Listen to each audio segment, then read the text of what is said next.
There you go. I just had this conversation today. It's the matter of process versus the prospect.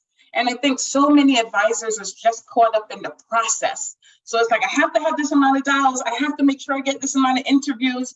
And they're totally losing sight of the actual human being that they're talking to.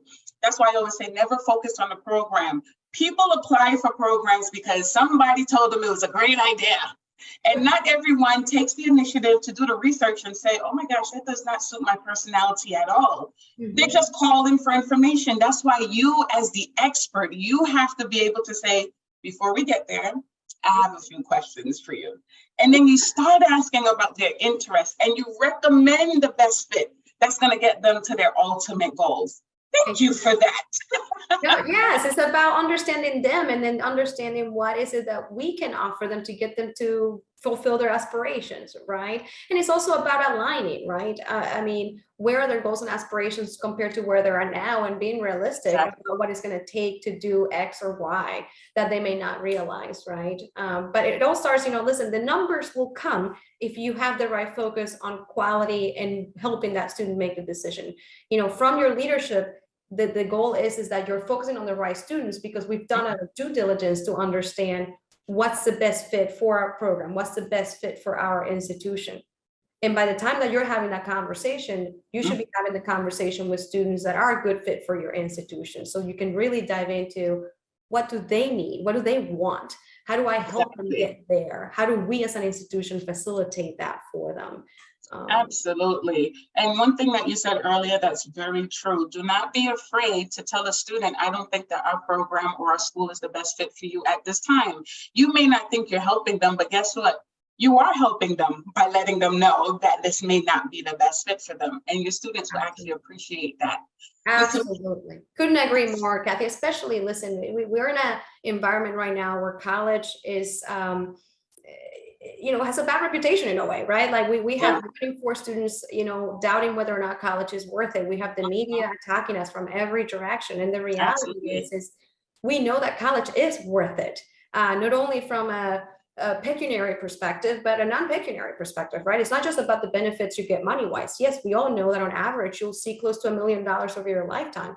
The reality is, think about all the other benefits that come along with that. Better citizens, citizens that take advantage of voting, better health, even longer life. We need to ensure, though, that our students know the options. We are very blessed to be in a country where you have an incredible, diverse higher education system.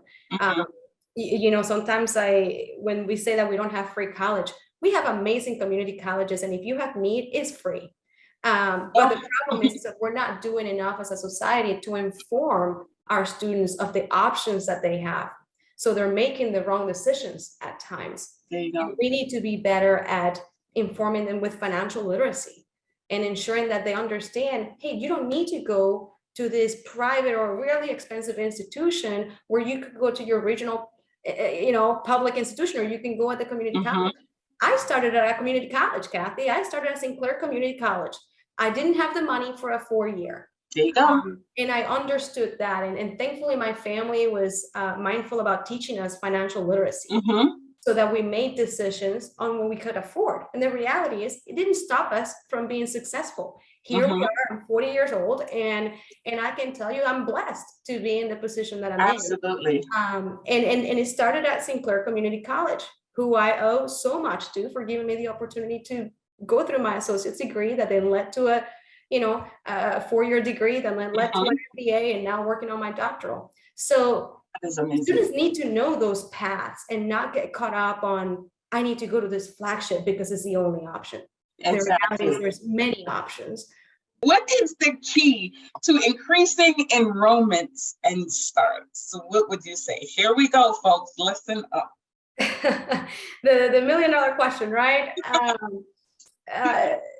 Listen, enrollment is highly complex, and I don't think there's one thing that you'll do and magically you're going to have all this enrollment. I think that from an institutional perspective, number one, what is your culture on campus? Do you have an enrollment informed culture? Do people on your campus understand the role that enrollment plays in the financial sustainability of their enterprise?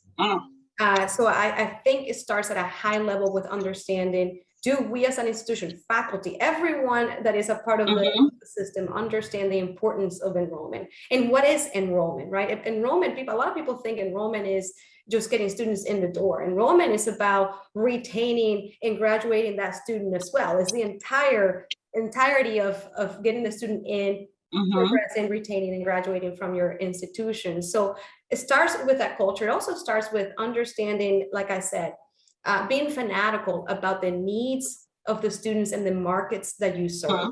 Yes, we know that we have the demographic cliff coming in 2025 for the traditional high school population. But here's the thing, look at all the opportunities we have around adult education and continuing ed. We have 38 to 40 million adults out there that don't have a college degree. How do we diversify ourselves to serve the needs of our communities and the markets? Because it's not all the traditional population, it's our adult students, it's the online market, it's the hybrid market. But paying attention to their needs. I always talk about having fanatical discipline in listening to our markets and the needs of our employers, our community, the students that we serve. So it's important that we understand what that is and that we adapt. One of the issues that I see in higher education is that we're slow to change. I've worked with colleges and universities that they haven't changed their curriculum in the last 20 years. That's a problem, right? We need to ensure that we have the programs and the modalities that our students are demanding it and that our employers need, right? So curriculums need to evolve. So I think if you want to grow enrollment, your VP of enrollment needs to have a very tight partnership with your provost. And they should be working together to identify what are the needs of the markets, how are we going to get the programs that those markets need, and how are we going to market all those programs so they understand that we have the ability to teach the students and the market recognizes as a provider of all those programs for our students. And so, it requires that partnership. And it requires, an infrastructure. It requires, we talk about digital transformation. We need to continue our digital transformation. We talked about COVID.